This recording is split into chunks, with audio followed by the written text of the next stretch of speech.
Unifacisa está com inscrições abertas para o vestibular de Medicina 2024.1. Estude em uma instituição que tem uma metodologia desenvolvida em parceria com a Universidade de Maastricht e tenha aulas práticas no HELP, o melhor hospital do Norte e Nordeste. Transforme sua carreira médica com a Unifacisa. Inscreva-se vestibular.unifacisa.edu.br. Provas 25 de novembro em Campina Grande e João Pessoa.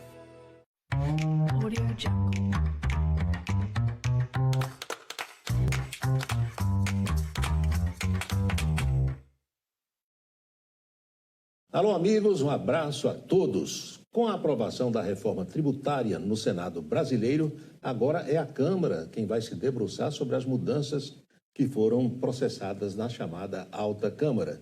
Dizem até que haverá um fatiamento e, para isso, as articulações já começaram em Brasília. Eu sou Paulo Roberto, estou na Rede ITA e o Ponto a Ponto está começando.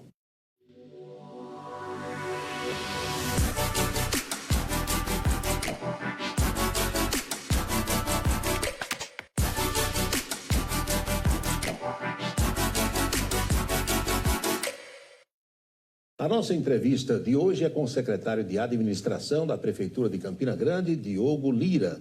O secretário tem sido muito procurado, muito abordado sobre as recentes mudanças que houve, sobretudo em relação aos prestadores de serviços da Prefeitura de Campina Grande.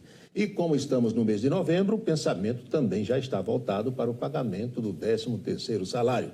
Secretário, seja bem-vindo ao Ponto a Ponto, tudo bem? Tudo bem, Paulo. A poeira daquelas modificações que foram processadas já baixou ou ainda não?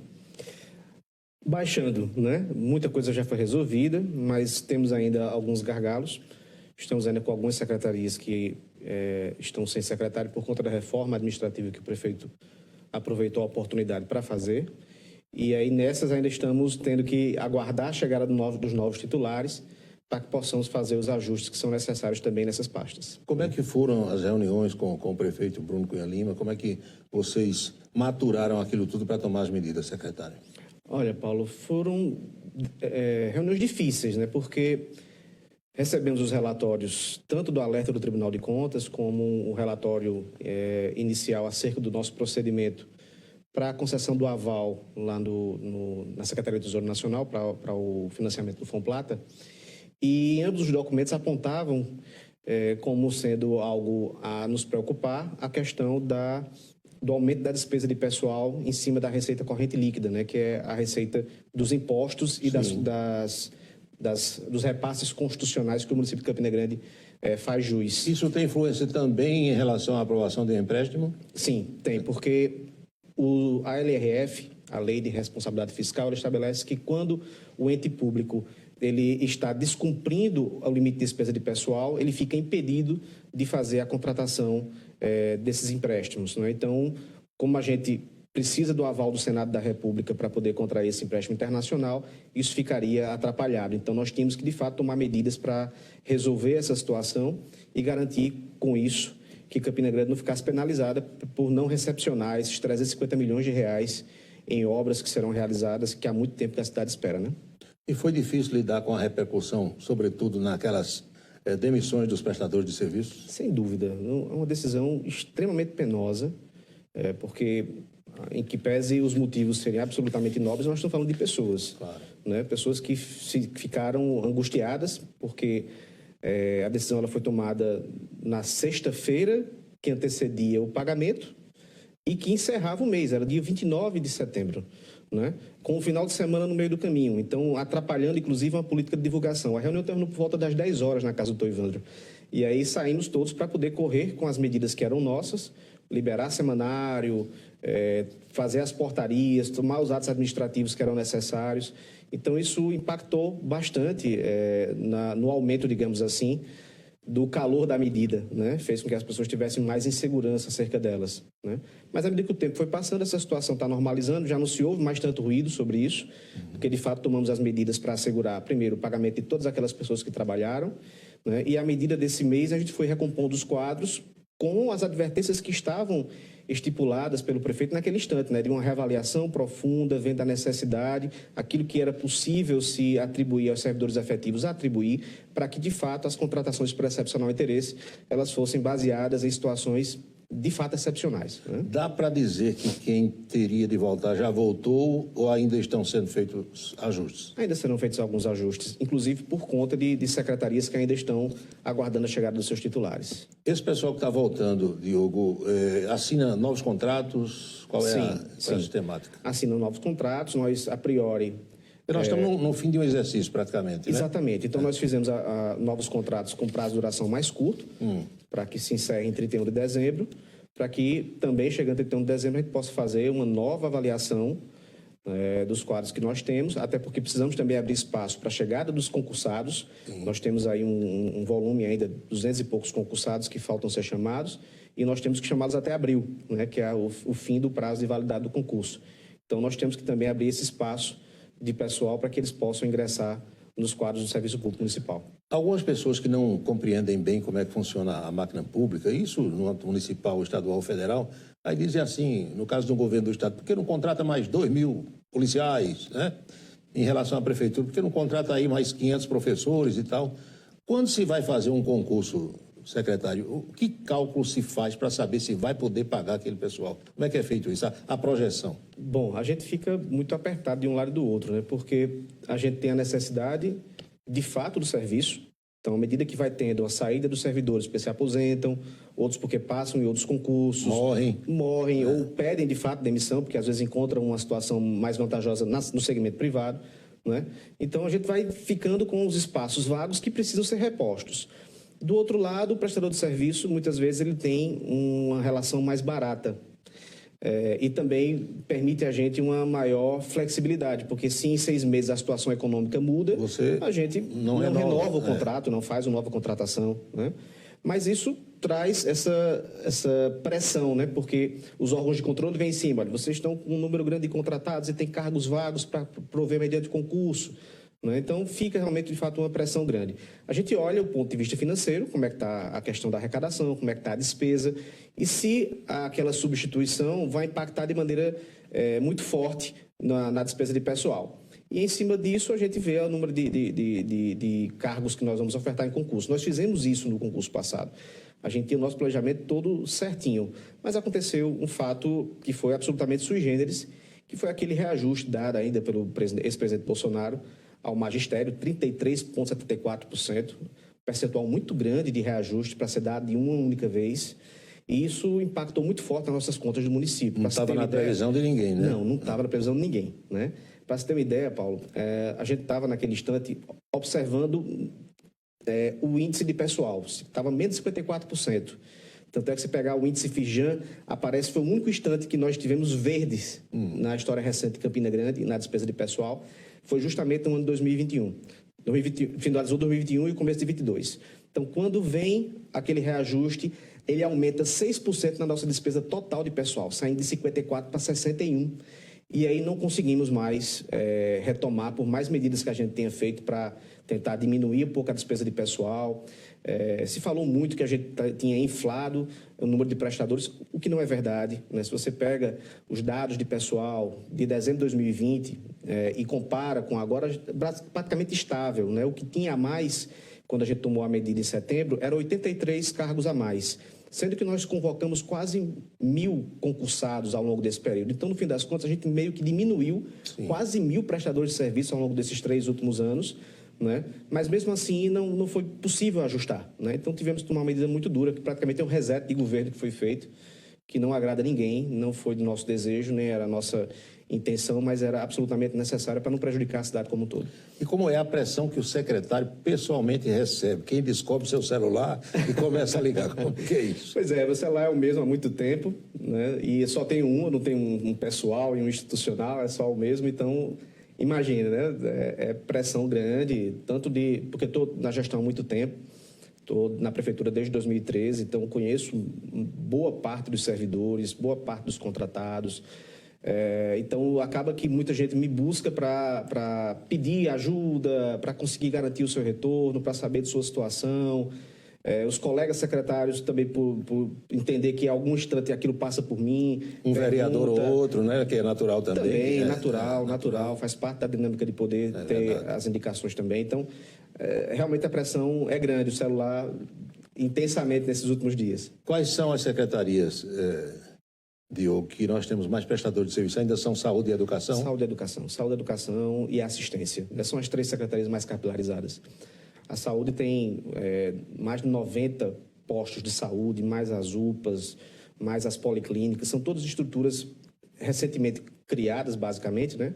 E que, para tanto, não foram criados seus respectivos cargos e que precisa, de fato... Você não pode prescindir desse pessoal, né? Não tem como. Os hospitais, né, que foram municipalizados, né? Romero municipalizou o Hospital Pedro I, também municipalizou o Hospital Edgley. Naquele primeiro instante, quando eles foram municipalizados, não foram criados seus cargos, nem efetivos, nem cargos comissionados. Então, como é que foi composto o quadro do Edgley? Como foi composto o quadro do Pedro? Contratados. Né? Então, agora a gente está tentando regularizar isso. Né? Então, ainda temos um volume muito grande nessas unidades. E na educação tem um ciclo muito grande de substituição pelas licenças, professores que se afastam, professores que se aposentam no curso do ano letivo e aí não dá tempo para você fazer concurso, você tem que, de fato, buscar alguém que rapidamente reponha aqueles quadros. Tem creche, né? Tem as creches, aí tem os serviços gerais que muitas vezes se acidentam ou que adoecem porque a idade chega, ela pesa sobre todo mundo. Né? Os cuidadores que foram iniciados esses trabalhos feitos de acessibilidade, de inclusão na rede municipal de ensino, com o número de autistas ingressando e outros que necessitam de cuidados especiais.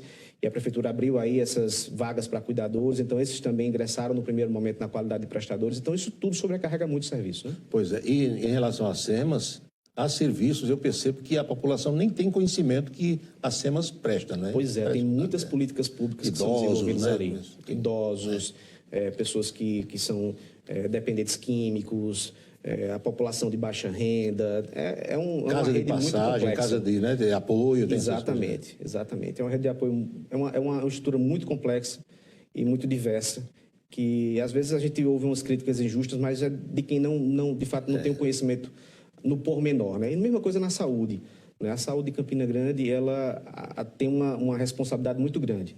Né? A atenção básica, que tem que atender a todos os munícipes, uma média e alta complexidade que acabou sendo municipalizado, então Campina Grande acaba recebendo a demanda de diversos outros municípios, muitas vezes além daquilo que foi contratualizado. O ISEA, por exemplo, ele gera crianças oriundas de 180 municípios, não somente do estado da Paraíba, mas também Pernambuco e Rio Grande do Norte, cidades mais próximas. Então, isso gera uma pressão muito grande no nosso serviço de saúde. Mas a gente, vez por outra, houve umas críticas injustas sobre a complexidade do serviço. A engrenagem do serviço público, a pessoa só sabe quando está ali, né? Sim. Quando convive, quando está no dia a dia. Porque de fora, a impressão que a população tem é de que você pode, numa prefeitura ou no governo estadual, fazer o que nós fazemos na nossa casa. Sim. Derruba a parede, começa, faz desse jeito e tal, e não é assim. Né? Não é mesmo. A burocracia ela é extremamente extenuante e os órgãos de controle atuam de maneira muito forte, porque precisam, para controlar esse recurso público, é um recurso do povo. Né? Então, a gente não pode gerir como a gente bem quer. É verdade. Né? E realmente é uma situação que muita gente fala de fora, que parece ser muito fácil. Não, é só planejar. E às vezes a pessoa nem está mal intencionada, né, em dizer isso. É porque desconhece mesmo. Desconhece, atribui de fato a muitos o desconhecimento acerca do que se passa dentro da administração pública, especialmente em matéria de orçamento. A gente vê muita coisa sendo dita em matéria de orçamento que evidencia um completo desconhecimento sobre o tema. Recentemente, a gente encaminhou um projeto de lei para abertura de créditos orçamentários e a gente ouviu alguns comentários, até na própria imprensa, falando que estavam pedindo empréstimo, né? Quando desconhece que um crédito orçamentário é justamente a autorização para gastar um recurso que nós já tínhamos como excesso de arrecadação ou oriundos de uma outra fonte. E às vezes você faz um remanejamento apenas, né? A abertura da rubrica orçamentária por onde vai sair a despesa. Aquilo chama-se crédito orçamentário, não é um empréstimo. Pois é. Estamos concluindo o nosso primeiro bloco, o secretário Diogo falando sobre isso, e eu lembrando desse episódio recente lá de São Paulo, do vendaval que deu no sábado passado e que deixou a cidade às escuras e muita gente prejudicada. E eu escutava uma entrevista no rádio do responsável pela Enel, que é a Energisa lá de São Paulo, e ele dizia que São Paulo tem, preste bem atenção, 43 mil quilômetros de fiação. 43 mil quilômetros. é mais ou menos 8 vezes a distância entre Campina Grande e Porto Alegre. E boa parte dessa fiação foi afetada. Você imagina consertar isso em 24 horas. Mas é claro que quem está com a sua casa sem energia, vendo a depreciação de alimentos, sem poder congelar nada, fica reclamando e quer que seja resolvido imediatamente, e isso nem sempre está ao alcance do gestor do poder público. A gente faz uma pequena pausa e volta já já com o Ponto a Ponto. Não sai daí.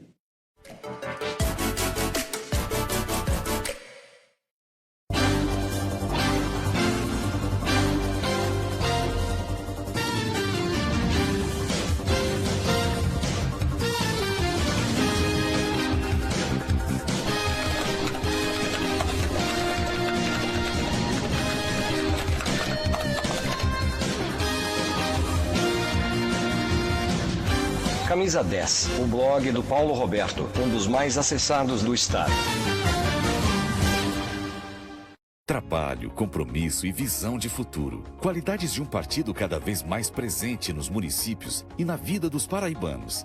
É a força do Republicanos fazendo a sua cidade melhor. Por toda a Paraíba, estamos presentes nos municípios por meio do trabalho dos nossos deputados, prefeitos e vereadores, políticos comprometidos com o futuro da Paraíba e dos paraibanos.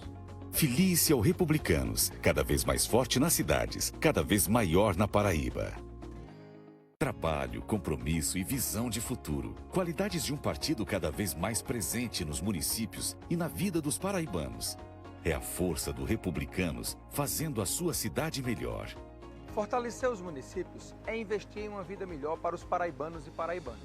Esse é o compromisso do Republicanos. Essa é a nossa forma de trabalhar. Felice ao Republicanos, cada vez mais forte nas cidades, cada vez maior na Paraíba. No Brasil, mais de 60 milhões de pessoas sofrem com dor crônica.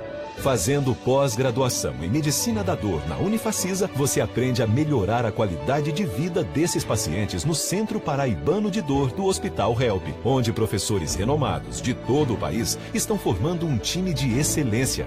Desenvolva habilidades de diagnóstico e tratamento clínico e minimamente invasivo. Unifacisa e Help, juntos pela excelência na medicina da dor. Nós estamos de volta com o Ponto a Ponto. A Câmara Municipal de Campina Grande se prepara para, na semana vindoura, dar posse aos 4 novos vereadores, aqueles que, na recontagem de votos, ficam como detentores dos mandatos, depois da cassação de 4 outros edis. O presidente do Legislativo Municipal, vereador Marinaldo Cardoso, aguarda apenas o posicionamento, a oficialização por parte da Justiça Eleitoral. E nós vamos ao segundo bloco do Ponto a Ponto, hoje com o secretário de Administração da Prefeitura de Campina Grande, doutor Diogo Lira, que veio gentilmente bater esse papo conosco. As mudanças nas gerências das escolas é coisa mais do Asfora Neto, da educação, ou a administração se envolve também? Que eu vi uma grita, o pessoal reclamando, Diogo. Não, a administração não se envolve nisso. Realmente foi algo estudado, planejado e verificado lá pela Secretaria de Educação, conduzida muito bem por meu querido amigo Raimundo Asfora Neto, onde ele foi ver em loco a experiência de onde está dando certo, né? Esteve lá em Sobral, viu como é que se dava a dinâmica da escolha dos diretores de escola lá em Sobral, que respeitava um binômio, digamos assim, né? A gestão democrática, mas também técnica.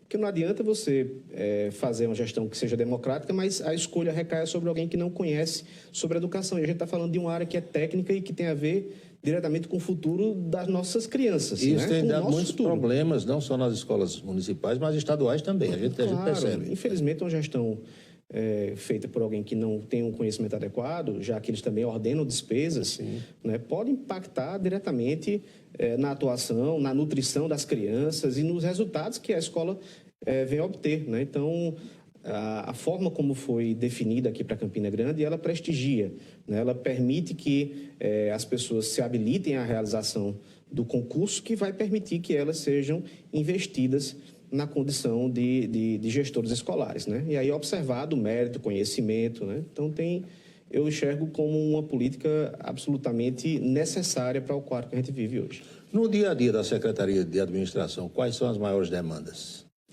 Olha, a gente é uma secretaria que trabalha para as outras, né? Eu sempre digo nas reuniões que participo, inclusive no orçamento, na Câmara, né, que a função da Secretaria de Administração é prover de pessoal e de material às secretarias fins para que elas realizem as suas finalidades públicas, né? Então, a gente recebe muita demanda de processos licitatórios para a realização dos pregões, né, as demandas relacionadas à gestão de pessoal, às progressões, a implantação disso, daquilo, né? Exatamente, organização de folha de pagamento, verificação de horas extras, qualificação do servidor. A gente tem feito um trabalho muito bonito através da EMUSP. Campina Grande possui o segundo quadro mais qualificado de pessoal dos municípios verificados pela entidade, né? Então, isso mostra o publicação de atos também.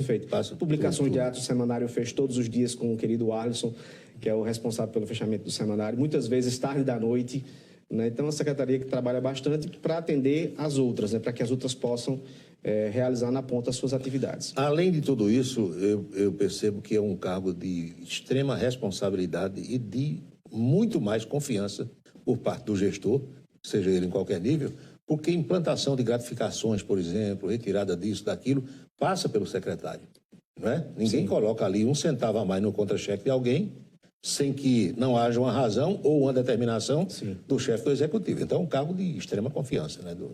Assim como todos os demais, né, Paulo? A gente, quando fala da estrutura dos secretários, todos recebem uma missão do prefeito para bem realizar as suas tarefas. Sim. Mas a administração, quando o cara quer aumentar a gratificação, ele corre atrás da administração. Sem dúvida, sem dúvida, né? Então, de fato, como a gente está ali perto do bolso, né? Então tem uma maior, digamos assim, exige uma certa confiança qualificada, né? E, de nossa parte, encontra, do outro lado, uma corresponsabilidade. A gente entende o tamanho do peso e só agimos de acordo com os preceitos legais e também dentro daquilo que foi determinado pelo prefeito. E como é o trabalho em conjunto com finanças, por exemplo? Vocês estão ali lado a lado, né? Estávamos, né? Estávamos um do lado do outro, na Floriano Peixoto. Um fazendo a conta aqui e o outro vendo se dá para pagar. Eu digo que estávamos lado a lado, porque fisicamente estávamos também. Em físicos, né, na Floriano Peixoto. Mas nesse instante que o prédio está reservado para fazer as suas obras imprescindíveis de manutenção, ali foi um prédio histórico, é um prédio histórico, em Art Deco, né? Foi um antigo grande hotel e que merecia e merece um tratamento adequado de acordo com o seu valor artístico-cultural e está, nesse instante, submetido a obras de revitalização, né? Com uma empresa especializada em prédios históricos. Mas, A propósito, secretário, me permita, Bruno fala em centro administrativo, ele pensa nisso ou não? Falamos muito no começo da gestão, mas eu acho que ali vocês é muito difícil. Um problema sério para estacionar, por exemplo, né? Sim, não terrível, só os servidores, mas terrível, né, a população. Nós tínhamos 6 vagas para estacionamento para aquele prédio inteiro. Imagina, então não era possível, de fato, atender, né? Muito embora tenha as ruas próximas, mas muito complicado. É importantíssimo para a cidade de Campina Grande o centro administrativo. Agora, o centro administrativo é uma obra extremamente cara. Então, a gente vem buscando as soluções para que isso seja possível. Então, parcerias público-privadas, o chamado build to build, alguém que vai construir para alugar e depois, de um determinado tempo, a gente incorporar aquele patrimônio. Isso é uma solução possível. Mas nada disso é rápido.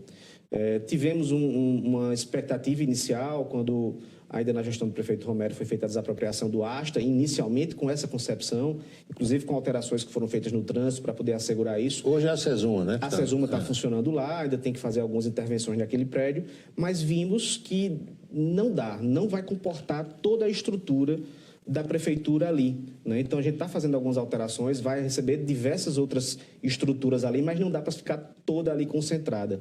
Então, o projeto de centro administrativo ainda está, digamos assim, voltou para ser rediscutido, porque precisamos de um local mais amplo para poder contemplar tudo. Muita gente escuta falar em crescimento vegetativo da folha. Como é que a gente traduz isso? Crescimento nominal, né? Aumento nominal de folha, né? O vegetativo seria da quantidade de prestadores ou de servidores efetivos e, de fato, como eu disse, né? Olhando dezembro de 2020, para poder magiar a gestão do prefeito Bruno, para setembro de 2023, teve um aumento vegetativo de folha de 83 servidores, seja ele efetivo, seja comissionado, o crescimento seja do carvãozinho para pagar, né? Aí o crescimento de valor de folha ele decorreu de uma série de medidas, como eu falei no bloco passado, quando... É verdade, todo mês tem sempre alguma coisa a mais para pagar, porque alguém ganhou um quinquênio, alguém ganhou sempre, isso, né? Férias. O servidor entrou em férias, aí tem um terço que ingressa. Isso. Teve uma hora extra que foi necessária em determinada secretaria. Vem, é um adicional noturno, alguém que trabalhou à noite, acaba ingressando. Aí o prefeito diz assim, por que essa folha aumentou? Você trouxe outro mês passado, né? Tem... Mas esse ciclo também, ele gera também alguma diminuição. Diminuição, então, por outro lado. Alguém que falece, alguém que se aposenta, sai da folha da nossa e passa para a folha do Instituto. Né? Então, tem essas oscilações que ocorrem, né? E tem sido, assim, basicamente estáveis, né? No fim das contas, as alterações de folha. Não passa muito, não. Agora, IPSEM está sempre junto também ou lá é o Hermano que cuida dessa situação? Está sempre junto, até porque uma coisa decorre da outra, né? As contribuições que o IPSEM recepciona decorrem das retenções que são feitas pela Secretaria de Administração, das contribuições previdenciárias e o repasse da patronal que é feito pela Secretaria de Finanças. Além de tudo, eu sou oriundo do IPSEM, né? Então, entrei na administração municipal em 2013 como procurador do Instituto e fui sair em 2018, em abril, para assumir a chefia de gabinete do prefeito Romero. Então, acaba que, por saber como é que se encerra a vida funcional do servidor, porque o IPSEM recebe e analisa esse instante do ponto final, eu trouxe essa experiência para dentro da administração para que pudesse a coisa caminhar passo a passo. Então, Hermano, Floriano, que é o procurador, Breno, que está lá como coordenador do benefício, são parceiros na condução. Secretário, e essa coisa de você dizer assim, aposentou, não recebe mais aquilo que recebia quando estava na ativa, existe perda quando o servidor municipal se aposenta também? Tudo depende da regra de benefício, né? Nós tivemos mudanças recentes na Constituição que fizeram reformas na Previdência e alteraram algumas regras, diminuindo cada vez mais a possibilidade das chamadas regras que têm paridade, que é justamente a pessoa que se aposenta tendo como base de cálculo o valor que ele recebia enquanto estava na atividade, né? E a integralidade, que estabelecia que o percentual era 100% daquele valor da base de cálculo. Então, essa integralidade e a paridade, elas estão, digamos assim, em situações mais difíceis de serem alcançadas. Então, parte para a média contributiva. E nessa média você pega ciclos que são maiores e ciclos menores e acaba, de alguma forma, impactando, sim, né? E podendo gerar um benefício menor do que aquilo que a pessoa recebia quando estava em atividade. Além do que a prefeitura paga ao prestador de serviço, ela recolhe o que sobre aquela folha? Do prestador de serviço, só imposto de renda e a Previdência que retém e repassa para o INSS. Vai direto para o INSS, Exatamente. Né? FGTS, nesse caso, não existe, não incide? Não incide. Não. São raras as situações que a Justiça tem reconhecido uma situação que poderia ensejar... Porque ali não é regime CLT, né? É uma outra situação. É um regime administrativo. Pois bem. E a história da informatização da sua secretaria, como é que está? Num clique hoje dá para saber se Paulo Roberto um dia trabalhou na prefeitura? Dá sim. A gente vem, ao longo dos anos, aí fazendo mudanças, porque temos que atualizar diante dessa velocidade do avanço da tecnologia. Nós estávamos aqui há pouco no estúdio falando dessa tecnologia 4K, que pessoas feias como a gente não tem mais que nós estamos espaço, ficando mais bonitos na televisão, né? Aparecem os defeitos. E mesma coisa acontece com os sistemas, né? Então, a gente vem tentando evoluir. Fizemos uma mudança séria no final de 2020, no final de 2019 para 2020, que foi a implantação do sistema de gerenciamento eletrônico de documentos, onde todas as comunicações internas da prefeitura passaram a ser feitas de maneira eletrônica pela plataforma Undoc. Depois fizemos algumas alterações nos sistemas de controle de orçamento, de gerenciamento de frota, gerenciamento de almoxarifado, de compras governamentais. Hoje, todos os pregões do município são todos eletrônicos. Hoje, todas as compras governamentais são todas processadas numa plataforma eletrônica, transparente, compra, participação. E é uma tônica constante, né? Hoje a gente vai, sem dúvida, evoluir para um momento em que não se tenha mais papel tramitando, mas que as informações estejam seguras e disponíveis a todo mundo. Muito obrigado por ter vindo ao Ponto a Ponto. Eu que agradeço, Paulo, a oportunidade e sempre à disposição de você. Vamos agora à boca maldita do Ponto a Ponto desta sexta-feira. Semana vindoura tem mais um feriado, dia 15, será na quarta-feira, é o feriado de proclamação da República. Será que tem gente que pensa em enforcar a quinta e também a sexta para fazer um novo feriadão? Tudo é possível aqui no Brasil.